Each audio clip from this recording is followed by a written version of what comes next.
আসসালামু আলাইকুম দর্শক, ৭১ প্রশ্নে জাতীয় নাগরিক কমিটি বা এনসিপি তাদের অবস্থান স্পষ্ট করার চেষ্টা করছে। পজিটিভ দিক থেকে এটি অবশ্যই ভালো দিক, দেরিতে হলেও তারা উপলব্ধি করছে। তবে সেই বিষয়টি এখনও তারা শক্তভাবে আমাদের সামনে উপস্থাপন করতে পারেনি। মানুষের মধ্যে নানান ধরনের প্রশ্ন রয়েছে, এগুলো কৌশল কিনা।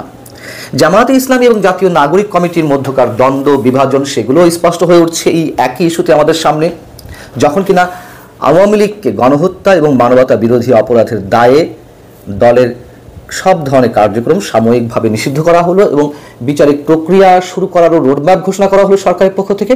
ঠিক তখনই প্রশ্ন উঠেছে, সঙ্গত কারণেই মানবতা বিরোধী অপরাধের দায়ে আওয়ামী লীগের বিচার যদি হতে পারে, তাহলে কেন জামায়াতে ইসলামী নয়? এবং সেটা তো আরো ভয়ঙ্কর, কোথায় ৭১ আর কোথায় ২৪?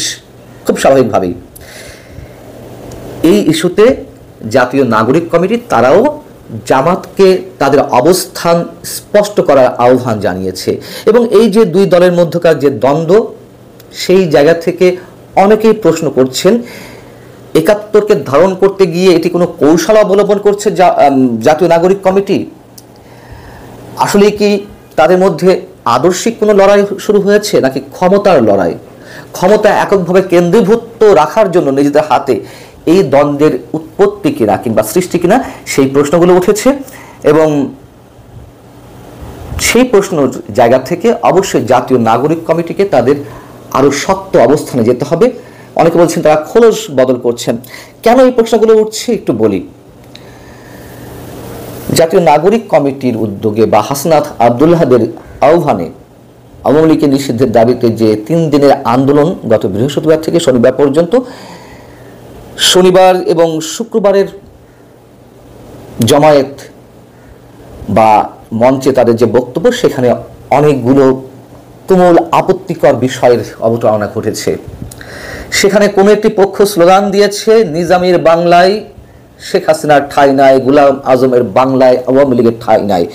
আওয়ামী লীগের ঠাঁই হবে কি হবে না সেটি অন্য প্রশ্ন। কোন দুঃসাহসে নিজামীর বাংলায়, গোলাম আজমের বাংলায় অমুক অমুকের ঠাঁই নাই এই স্লোগানগুলো উচ্চারিত হয়। এবং সেখানে জাতীয় সঙ্গীত যখন এনসিপির উদ্যোগে পরিবেশনের উদ্যোগ নেওয়া হলো, সেখানে একটি পক্ষ নাকি শব্দটা বলতে চায় না, সেখানে একটি পক্ষ জাতীয় সঙ্গীত পরিবেশনের বিরোধিতা করেছিল। কত বড় দুঃসাহস এই বাংলাদেশে এখন এই পর্যায়ে এসে আমার জাতীয় সঙ্গীত গাওয়ার প্রকাশ্য বিরোধিতা করা হয়। সেই বিষয়টি এনসিপি নিজেরাই তাদের বিবৃতিতে নিয়ে এসেছে। তারা সোমবার একটি অফিসিয়াল বিবৃতি দিয়েছে গণমাধ্যমে, এবং সেখানে তারা ৭১ গণহত্যায় সহযোগিতায় অভিযুক্তদের সুস্পষ্ট রাজনৈতিক অবস্থান ব্যাখ্যা করার আহ্বান জানিয়েছে। সেখানে তারা বলছে যে, দেখুন কেন বলছিলাম যে অনেকে প্রশ্ন তুলছে যে এটি এনসিপির কৌশল কিনা, এই জন্যই প্রশ্ন উঠছে। তারা বলছে, বাংলাদেশের মানুষের ঐতিহাসিক সংগ্রামের অধ্যায়গুলো ১৯৪৭, ১৯৭১ এবং ২০২৪-এর যথাযথ স্বীকৃতি এবং মর্যাদা বাংলাদেশের রাজনীতি করার পূর্ব শর্ত। প্রথম কথা হচ্ছে, আবারও সেই ৭১-এর সঙ্গে ২৪-এর একটা সমান্তরাল তুলনা অথবা পাশাপাশি অবস্থানের একটা দ্রবিসন্ধি বলি কিংবা ধৃষ্টতা, যেটি বলি না কেন, আপনি ৭১ সম্মান করবেন, কেন বারবার সেখানে ২৪কে আনতে হবে? ২৪কে তো আমরাও অসম্মান করি না, কিন্তু যা শুরু হয়েছে সেখানে অসম্মান করতে কাউকে কাউকে বাধ্য করা হচ্ছে। সিনিয়র সাংবাদিক, নিউজের সম্পাদক নুরুল কবির, তিনি তো বলেছেন যে এই সন্তানদের প্রতি আমাদের স্নেহ ছিল, তারা যেভাবে সাহস দেখিয়েছে গণ আন্দোলন, গণ অভ্যুত্থানে, কিন্তু যখন তারা ৭১কে অস্বীকার করে, এর দায় কার? বিবৃতিতে আরো বলা হচ্ছে যে ৭১-এ যারা এই জনপদের মানুষের জনযুদ্ধের বিরুদ্ধে অবস্থান নিয়েছিল এবং যাদের বিরুদ্ধে গণহত্যায় সহযোগিতার অভিযোগ রয়েছে, আমরা চাই তারা নিজেদের সুস্পষ্ট রাজনৈতিক অবস্থান ব্যাখ্যা করে জাতীয় সমঝোতা এবং ঐক্যকে সুদৃঢ় করবেন এবং ২৪-এর অভ্যুত্থানকে জন আকাঙ্ক্ষাকে বাস্তবায়নে সহযোগী হবেন। তারপর বলা হচ্ছে যে একটি পক্ষ সচেতনভাবে দলীয় স্লোগান এবং বাংলাদেশের জনগণের ঐতিহাসিক সংগ্রাম বিরোধী স্লোগান দিয়েছে। তা পরবর্তীতে বলা হচ্ছে, আন্দোলনকারীরা জাতীয় সঙ্গীত পরিবেশনের সময় একটি পক্ষ আপত্তি জানালেও তারা দৃঢ়তার সঙ্গে জাতীয় সঙ্গীত পরিবেশন করেছে। এখান থেকে প্রশ্ন উঠছে যে এখনো পর্যন্ত তাদের কথাবার্তায় নানান ধরনের ধূম্রজালের সৃষ্টি হচ্ছে। ২৪কে সম্মান করেন, 24কে ধারণ করেন, সব কিছু ঠিক আছে। 71-এর সঙ্গে অন্য কোনো কিছুর তুলনা চলতে পারে না, স্পষ্ট কথা, স্পষ্ট কথা। এর মধ্যে কোনো ইফ বাট যদি কিন্তু এসব ধরনের কিছু থাকতে পারে না। এবং তারা নিজেরাই বলছে যে একটি পক্ষ জাতীয় সঙ্গীত পরিবেশনার বিরোধিতা করেছিল, তাহলে এত সহজে সেই পক্ষকে ছেড়ে দেওয়া হলো কেন? সেই পক্ষের সঙ্গে কেন এত সহজেই গলায় গলায় ভাব করে কেন একসাথে শেখ হাসিনার বিরুদ্ধে স্লোগান তোলা হয়, যেখানে আমার অস্তিত্বের বিরুদ্ধে তারা অবস্থান নেওয়ার সুযোগ পায়? এবং এই ধরনের ঘটনা আমরা এর আগেও দেখেছি। মাহফুজ আলম তিনি নিজেও নতুন করে জামাতের বিরুদ্ধে কথা বলেছেন, ইঙ্গিতপূর্ণ কথা বলেছেন, এবং মুক্তিযুদ্ধের ইস্যুতে কথা বলেছেন। বেশ ভালো কথা, আমরা এগুলো পজিটিভলি নিতে চাই। যেমন তথ্য উপদেষ্টা মাহফুজ আলম গত দুদিন আগে তার ফেসবুক স্ট্যাটাসে লিখেছেন, 71-এর প্রশ্ন মীমাংসা করতেই হবে, যুদ্ধাপরাধের সহযোগীদের ক্ষমা চাইতে হবে, বাংলাদেশে রাজনীতি করতে হলে পাকিস্তান পন্থা বাদ দিতে হবে, পাকিস্তান এদেশে গণহত্যা চালিয়েছে, পাকিস্তান অফিসিয়ালি ক্ষমা চাইলেও তদুপরি আবারও ক্ষমা চাইতে রাজি হলেও যুদ্ধাপরাধের সহযোগীরা এখনো ক্ষমা চায়নি। বিষয়টা হচ্ছে যে পাকিস্তান আনুষ্ঠানিকভাবে কি ক্ষমা চেয়েছে? চায়নি তো। এখানে বিভ্রান্তি সৃষ্টি করা হচ্ছে। আবার বলা হচ্ছে এদেশে যারা রাজনীতি করছে পাকিস্তানের পক্ষ নিয়ে বা 71-এর সহযোগীর ভূমিকায় ছিল গণহত্যার, তাদেরকে অবস্থান স্পষ্ট করতে হবে। বেশ ভালো কথা।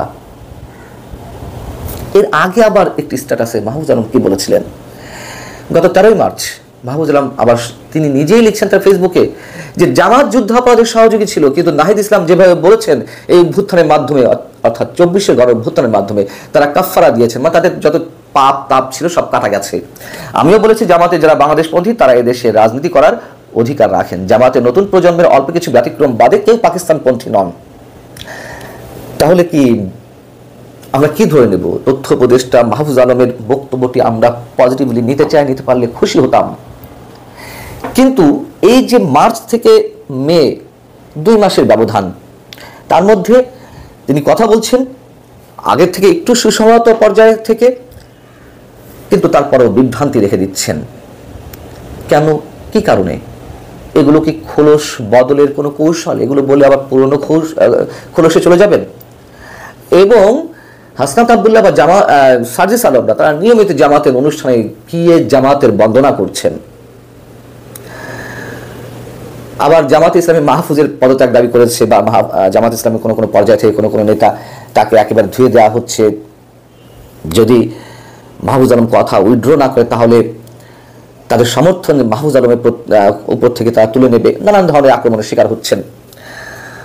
আবারও বলি, তারা নিশ্চিতভাবে উপলব্ধি করেছেন এই দেশে মুক্তিযুদ্ধের চেতনার বাইরে গিয়ে এদেশে 71কে ছোট করে কিংবা অস্বীকার করে কোনো রাজনীতি চলতে পারে না।